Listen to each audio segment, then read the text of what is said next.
dear students. Today we are going to study the methods of training. So there are different methods of training, or the ways in which we can give training to the people. So the different levels of employees are there, and different types of employees are there in an organization, and different employees needs different types of training. Okay. So we studied that training, the importance of training, we studied features of training, we studied, and we came to know that training is very much important and it is necessary both for the organization as well as for the employees. Okay, now we will study what ways we can give training to the employees. Okay, so the different level employees are there, and if you see, like, for lower level employees are there, and they have to be given training for doing a particular task.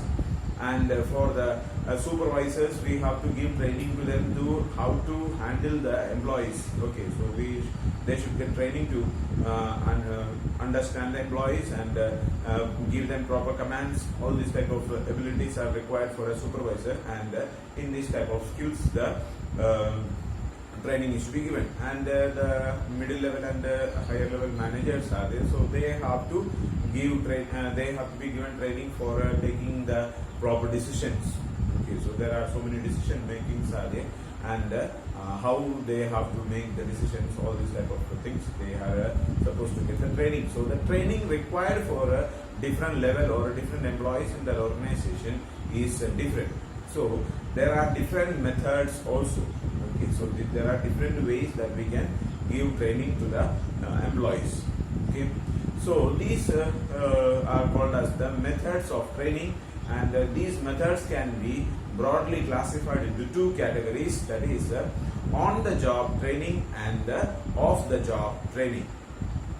Okay, so there are two methods are there. One is on-the-job training, and the other one is off-the-job training. Okay, on-the-job training. Now let us study about the on-the-job training. On-the-job training means that the training is given while the employee is doing the work itself. Okay, while doing the job he is getting trained. So that is the, or we can say that the training is given in the actual workplace itself while doing the job. Okay, so this is it is another way it is called as learn while doing. Okay, so means that it is that employees are appointed or employees are working in the organization, and along with that they are given training. So here in this context of on-the-job training, we can say that there should be a supervisor or an instructor, the one who is giving training to the employee, and the success of the training depends on the ability and the skill of the supervisor or the trainer, the one who is giving training. Okay, so if there is a successful, or if the training has to become successful, then the employee one who is giving the training should be a capable one. So the ability and capability of the instructor will give more importance to the training or the employees. If a trained or an expert trainer or an efficient trainer is there, then he will be able to train the employees in a better way, and the employees will be able to gain a lot amount of things. But if there is an inefficient trainer, then he will produce a group of inefficient workers, offsprings. So the people, those who are getting training also will not be experts. See, like, if I don't know how to make a thing, and if I show you that and teach you that how to make this one, then you are also not going to understand. So first of all, the trainer should be expert in them. So that is why we need to have a better or expert trainer is required for the training, especially for the on-the-job training. While the job is done, the training is given.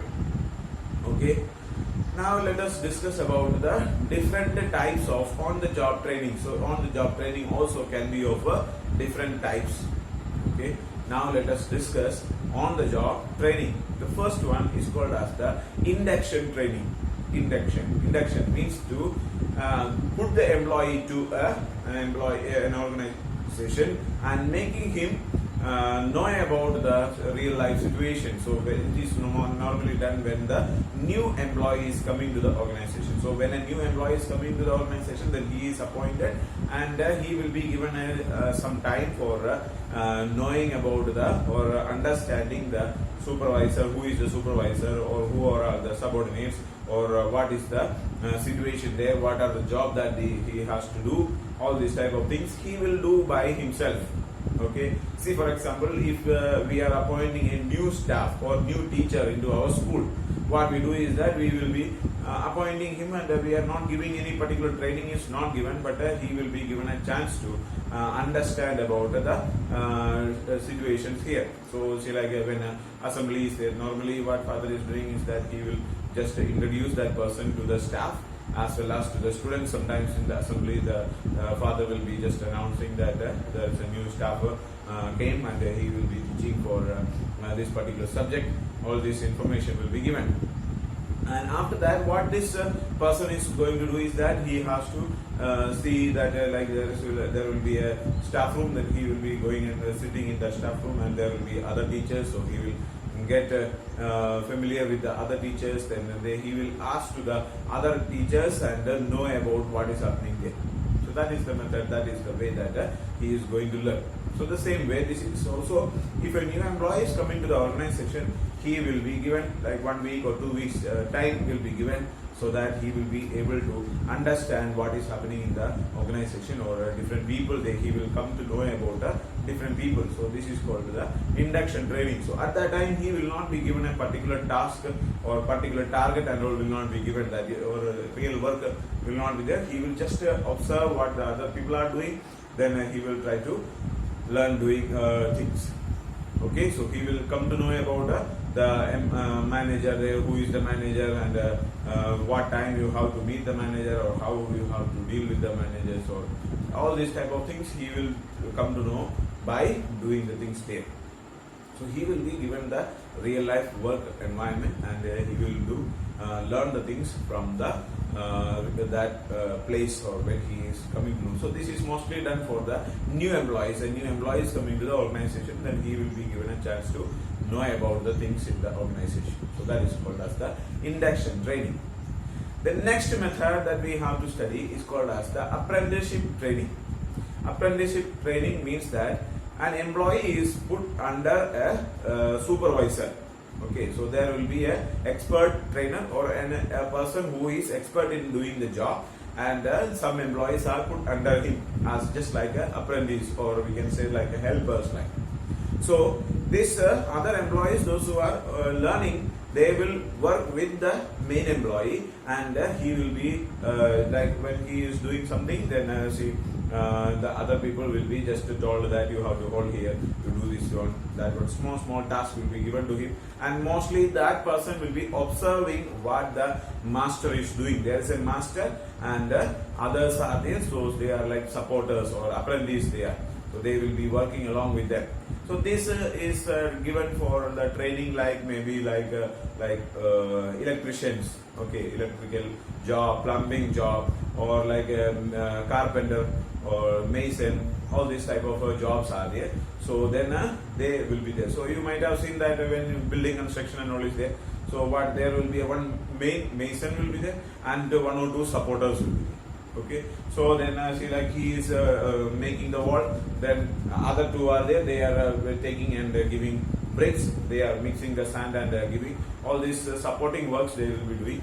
And in the beginning they will be just watching what the master is doing, then he will learn how to do this, or like holding the line and all, and arranging, taking water level, and setting things, all that type of small tasks they will do. And after that he will start after say like 1 month or 2 months he will be doing the job. Then after that, by the time he will, if the training is expert one, he will be able to learn how the things are, what are the things that the master is doing. Everything that he is doing will be understood by the training, then he will start doing by himself. Okay, under the supervision of the training the master.